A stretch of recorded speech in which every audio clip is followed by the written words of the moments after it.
yan. Ganyan ang bansa.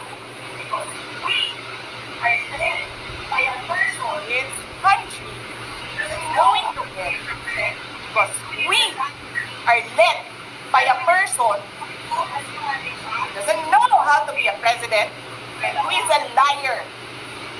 Alam nyo anong pruweba ko na sinungaling siya? Tinanong ko, dalawang businessman. Matagal na sa negosyo ng bigas. Because I was concerned. This is a campaign promise. 20 pesos na kilo ng bigas. And so, I really sat down and talked to a businessman. Sabi ko, sabihin mo sa akin kung magagawa ba yung 20 pesos. Sabi niya, hindi. Napaka-imposibleng gawin yan. Because more than 20 pesos ang cost.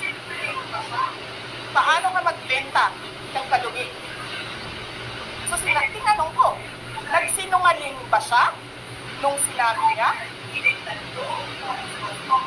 And then, he said outright, yes. It's either he did not know what he was talking about, so incompetent, or he was lying to his teeth to get the votes of people. Ang ina ninyong lahat, Martin Romualdez, Lisa Marcos, Bongbong Marcos.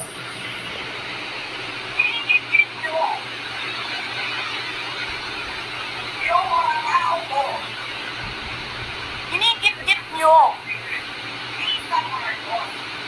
yung mga tao ko dyan sa envelope na yan. Lisa Marcos, naalala mo, nagpadala ka sa atin ng video? Sinabihan mo ako saan kukunin ang pera. Kung pinakita mo ang muka ng tao, doon sa video message mo.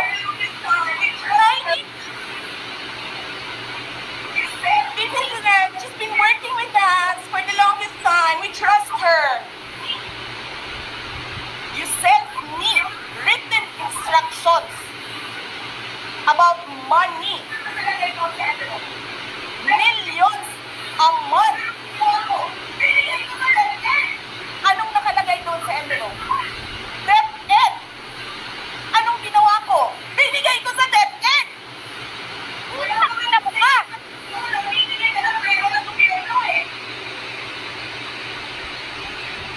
Wala ka kang posisyon sa gobyerno. Namimigay ka ng pera ng gobyerno eh.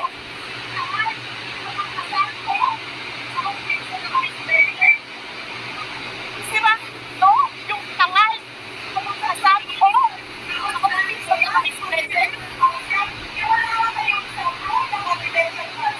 sasabihin niyo sa mga tao, nakaw yan, confidential funds yan. Wala nga kayong isang proof na confidential funds yan. Naniwala lang kayo sa isang babae na ang pangalan ay Gloria Mercado na nagsabing confidential funds yan, na hindi nyo nga nilabas na wala pang confidential funds, meron ng white envelope.